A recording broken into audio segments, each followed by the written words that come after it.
thanks to some sparkling performances in her native New Zealand as well as Australia in 2014. Rising Romance stamped herself as a legitimate star of the turf.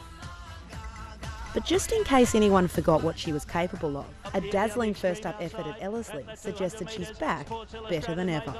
Rising Romance is descending on the scene. Sports Illustrated, Rising Romance out wide from Saki Soldier. Sports Illustrated and Rising Romance, they hit it. Oh, I don't know. Possibly Rising Romance. She's as big as a bull. I heard the statement from Lee Magorian that she looked like a broodmare. She's really big at the moment, and she's tightened up quite a bit from the run. But we had been quite soft on her going into that race, so she'll take a heap of improvement from it. Trainer Donna Logan will treat the mare's fans at home with one more run this preparation. We're going to Ellerslie for the Group 1 there. Opie Bossum has been engaged to ride her, and then we head off to Sydney. It's an exciting period as Rising Romance holds nominations for the coveted Queen Elizabeth Stakes and Sydney Cup at Randwick. But there are other features that may suit throughout the autumn and beyond. We just want to really get through the maybe the BMW and make a decision from there. There are options as opposed to just Sydney. We've got Brisbane also that we can take on to look at whether we travel to Brisbane. So we're taking each race as it comes. And seeing what the opposition's up to and how we're performing once we get there. A quandary facing the Logan camp is that previous rider James McDonald is likely to be wearing Godolphin blue for much of the autumn. He's so sought after now, and we're still in negotiations with him, but Brett Preble has put his hand up. He's quite prepared to come down and ride bulk, stock and barrel or Rising Romance if required. Craig Williams' managers run, quite a few really top-end jockeys have rung, so our options are quite open at this point. We won't make any real decisions until we have our New Zealand runs done and dusted, and then see what commitments James has got, and take it all from there.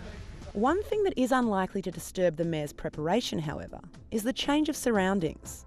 I think because their temperament is so relaxed from being here, they travel really well. They're used to travelling to Ellerslie and Pukekohe and Te Rapa, so the travelling is no issue. Some horses don't acclimatise to a box situation, but I think again the fact that they've been so chilled in their whole environment back home, they take it all in their stride, and good horses do. Good horses are very adaptable. The Logan setup at Ruakaka may be relaxed, but the attention to detail that goes into every runner the team saddles up is anything but. Well, every horse, I do a program every night, and each horse has been allocated a trip with each rider. So after the morning's trip, I ask the riders for their comments. They give me their comments, and these go home, and every horse has their own file in the office. So if you want to know about Midnight Magic Man and George rings me up, I'm not guessing, I've got the riders' comments there. So as an example, when they've galloped, all their gallop heartbeats are written down. We keep a notebook of all their gallops, their sectionals, over around 1,000 metres, and that goes back for years and years. We've done this since the day I started training, so we keep every horse's gallop time in his own file as their heartbeat goes, so we can get a pretty good graph as to where we are at our optimum performance level when we win a race. And concentrating on her own charge is what's important to Donna, not what her opposition is up to.